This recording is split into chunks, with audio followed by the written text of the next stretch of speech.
ஒரு வியாதி இல்லாம, ஒரு குறைவு இல்லாம, ஒரு சமாதான குறைவு இல்லாம சமாதானமாய் நன்றாய் இருப்பார்கள். கடவுள் உங்களுக்குள்ள எனக்குள்ள அப்படிப்பட்ட ஒரு சக்தியை வச்சிருக்கிறார்.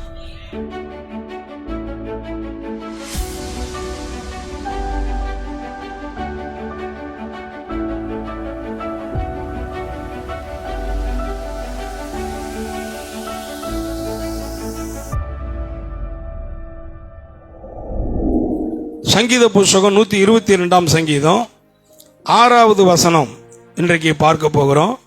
122 சங்கீதம் 6வது வசனம்,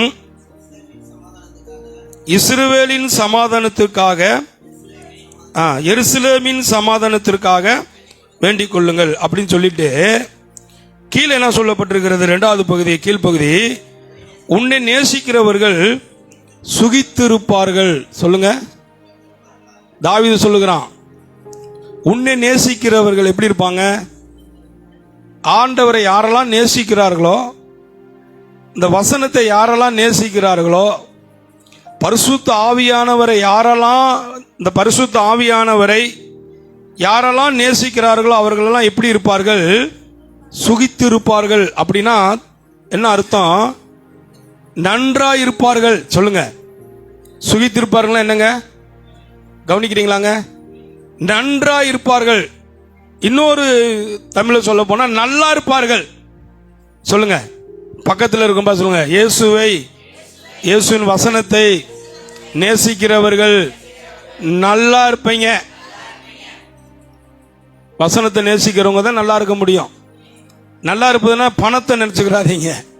ஒரு வியாதி இல்லாம, ஒரு குறைவு இல்லாம, ஒரு சமாதான குறைவு இல்லாம சமாதானமாய் இந்த வசனத்தை நேசிக்கிறவர்கள் நிச்சயமா இந்த உலகத்தில் எப்படி இருப்பார்கள்? நன்றாய் இருப்பார்கள். அப்ப நீ வசனத்தை யாரெல்லாம் நேசிக்கிறார்களோ அவர்கள் எப்படி இருப்பார்கள்? இந்த பூமியில நன்றாய் இருப்பார்கள். அவர்கள் நல்லா இருப்பாங்க. அவங்க வாழ்ந்து இருப்பாங்க. அவங்க எப்படி இருப்பாங்க? ஒழுங்கா இருப்பாங்க, செழித்து இருப்பாங்க.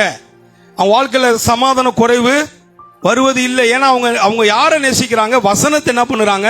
அதிகமாக நேசிக்கிறாங்க.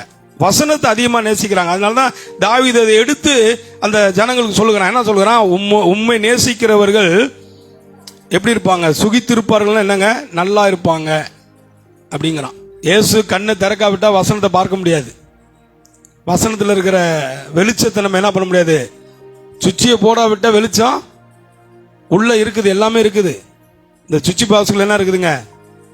கரண்ட் இருக்குது. அதுக்கு ஒரு தனி கெப்பாசிட்டி உள்ள பவர் இருக்குதுங்க. அதுக்குள்ள இருக்கிற பவர் என்ன கேட்டீங்கன்னா, அதுக்குள்ள இருக்கிற பவர் சக்தி என்ன கேட்டீங்கன்னா, அந்த பவர் சக்தியை நம்ம யூஸ் பண்ணுகிற பொழுது, அதை உபயோகப்படுத்துகிற பொழுது எவ்வளவு பெரிய இருளும் என்ன பண்ணிரும்? விரட்டி வெளியில் அனுப்பிடும். ஆமே. அதுக்குள்ள அப்படிப்பட்ட ஒரு சக்தியை வச்சிருக்குது. கடவுள் உங்களுக்குள்ள எனக்குள்ள அப்படிப்பட்ட ஒரு சக்தியை வச்சிருக்கிறார். அல்லேலூயா. நமக்குள்ள இருக்கிற அந்த வசனம், வசனமாகிய அந்த சக்தி, வசனமாகிய அந்த பவர் என்ன பண்ணுதுன்னு கேட்டீங்கன்னா, அதை நம்ம யூஸ் பண்ணுகிற பொழுது என் வாழ்க்கையில வருகிற எல்லா இருளையும் அது என்ன பண்ணுது? விரட்டுது.